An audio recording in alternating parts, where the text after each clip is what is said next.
Hidup Jokowi! Orang-orang yang tergabung di dalam kelompok pembenci Pak Jokowi ini ketika mereka bernarasi, seolah-olah narasinya itu adalah sebuah kebenaran dan melalui analisa yang akurat. Padahal teman-teman, kalau kita pelajari, cara dia menyimpulkan sebuah kejadian itu tidak nyambung antara satu narasi dengan narasi yang lainnya. Beredar di kubu pembenci bahwa Gatot Nurmantio ini adalah orang baik. Ketika pensiun, dia punya cita-cita tidak mau lagi bergabung di dalam dunia politik. Dia akan umroh, naik haji dengan keluarganya, menjadi orang baik, ngurus cucu dan sebagainya. Tapi faktanya tidak seperti itu. Dari sini saja sudah muncul sisi dusta dari seorang Gatot Nurmantio. Dia mendustai publik dan dia memperlihatkan dusta-dustanya ke muka publik. 2014 saya sudah nyampaikan bahwa Indonesia itu ibarat gadis yang seksi. Seksi sekali sehingga diperebutkan. Undang-undang itulah sebenarnya saya istilahkan seperti itu. Semua undang-undang yang ada itu bullshit semuanya. Ujung-ujungnya adalah bagaimana merampok sumber daya kekayaan Indonesia. Karena sejak ratusan tahun itu yang terjadi. Bukan untuk apa-apa. Nggak ada perang ideologi sekarang. Nggak ada. Yang ada ekonomi. Mulai dari minyak dulu sekarang beralih kepada ekonomi. Tanah, air, energi. Karena memang teori Thomas Malthus mengatakan jumlah penduduk itu luar biasa sekali, tapi kesediaan pangan hanya tambahan. Jadi kalau tidak dimanage bisa kanibalisasi. Itu sebenarnya permasalahannya. Maka tadi yang disebutkan tadi intinya di Undang-Undang Nomor 33 itu tadi.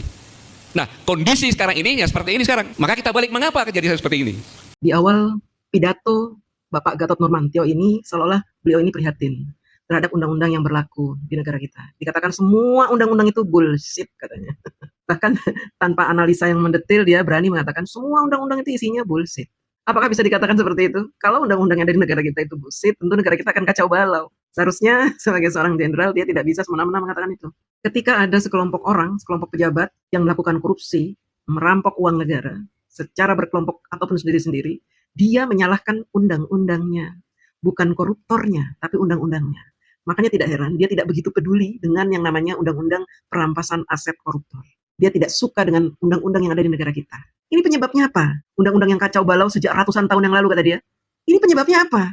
Kita dengarkan, ini yang bikin kita ketawa geli ya. Saya ingatkan bahwa pada hari Senin 16 Oktober 2023 Mahkamah Konstitusi memutuskan dengan Mahkamah Konstitusi nomor 90 Gibran bisa maju sebagai wakil presiden.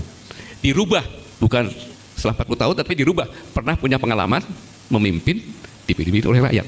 Itu pamannya mengakali seperti itu kan gitu. Tetapi permasalahannya ketika seorang Gatot Nurmantio bisa berpikiran seperti ini. Masuk akal nggak kekacauan undang-undang yang ada di negara kita yang menyebabkan banyak pejabat-pejabat yang merampok atau korupsi? Penyebabnya adalah perubahan undang-undang pemilu nomor 90 yang katanya diubah oleh MK sehingga Mas Gibran bisa menjadi wakil presiden.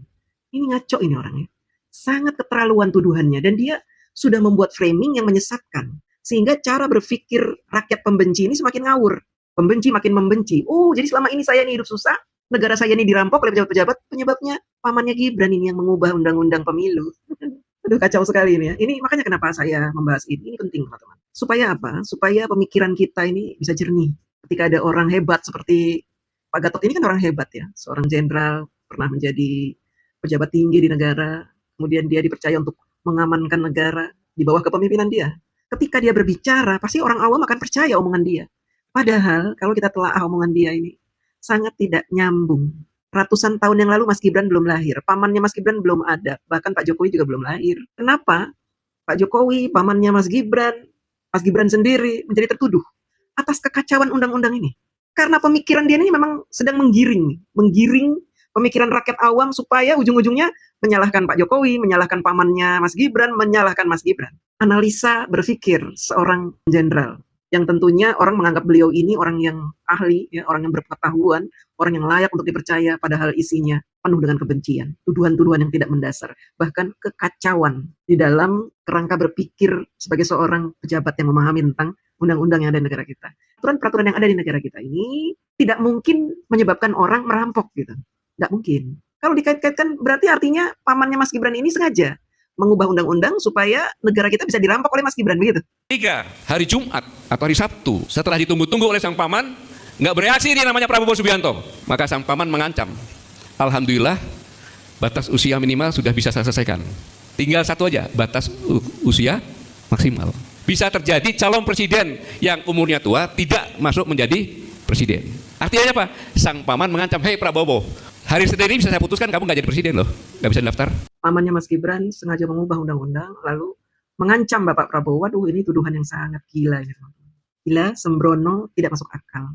Kenapa tuduhan ini disampaikan oleh beliau ketika Mas Gibran telah menjadi wakil presiden selama hampir 2 tahun?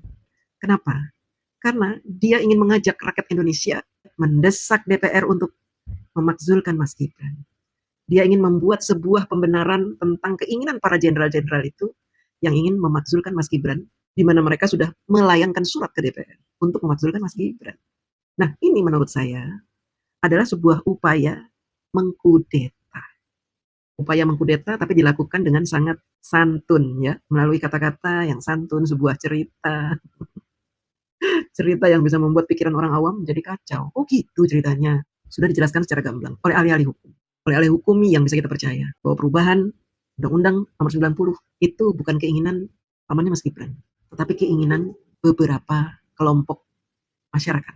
Ada dari kelompok mahasiswa, ada dari kelompok kepala-kepala daerah, ada dari kelompok parpol.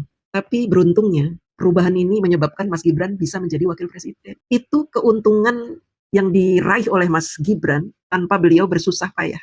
Dan ini menyebabkan mereka ini sakit hati. Jadi kita harus cerdas nih ketika menganalisa omongan para pembenci ini. Sebenarnya dia niat untuk mengkudeta, sehingga dia membuat cerita-cerita bohong. Kan ngawur ini. Jadi Gatot ini ingin berkata kepada masyarakat luas bahwa Gatot mendukung Pak Prabowo. Dia sedang mengadu domba Pak Prabowo dengan Pak Jokowi, dengan Mas Gibran. Dia adu domba. Seolah-olah Pak Prabowo memilih Mas Gibran karena dipaksa oleh Bapak Usman.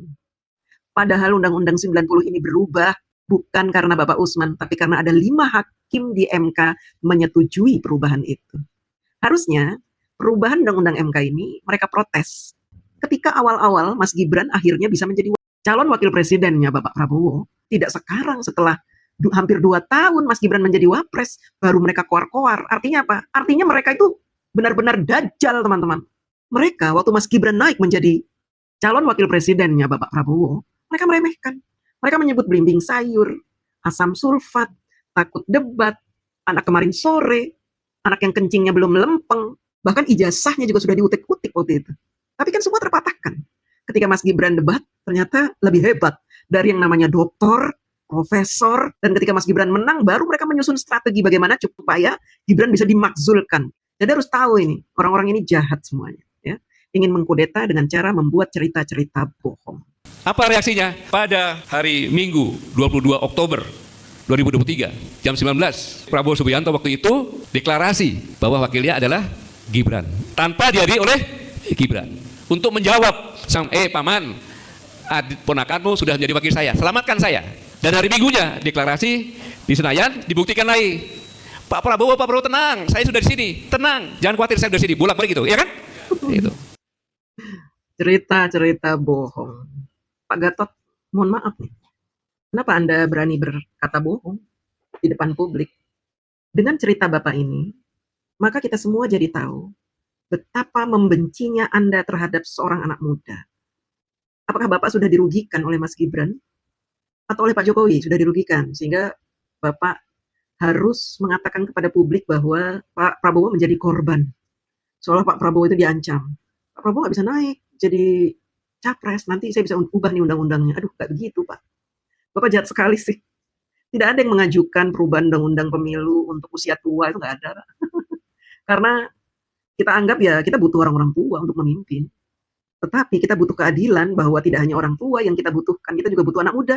Supaya pemikiran-pemikiran fresh berasal dari mereka. Gitu. Sehingga negara kita tidak kalah bersaing dengan negara-negara tetangga, dengan negara-negara internasional. Itu kan tujuannya. Tetapi pemikiran-pemikiran para pembenci memang seperti ini. Pintar sekali mereka ini memutarbalikkan fakta. Bahkan membuat cerita-cerita dusta. Seolah-olah kejadiannya seperti itu. Padahal ini fitnah yang sangat luar biasa, teman-teman. Jadi sejak awal memang ditodong, diintimidasi untuk milih Gibran.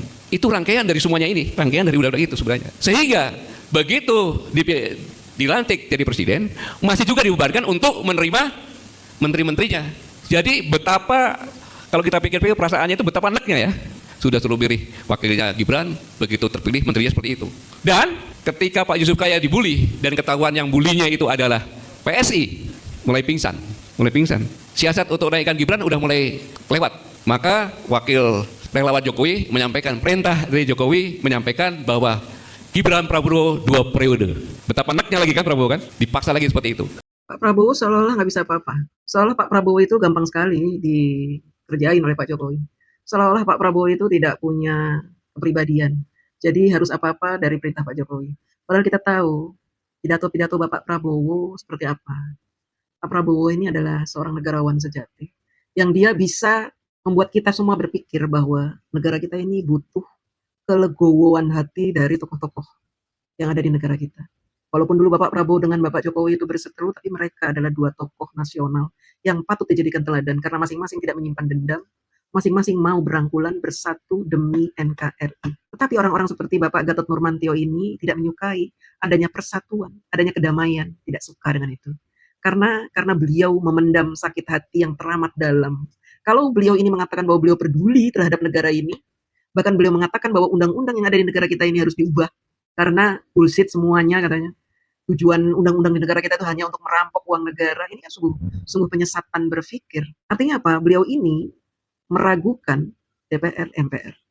Beliau ini meragukan judikatif yang ada di negara kita. Beliau meragukan orang-orang yang sudah membuat, menyusun undang-undang dengan bersusah payah. Seolah-olah apa yang keluar dari mulutnya adalah kebenaran, kita harus percaya.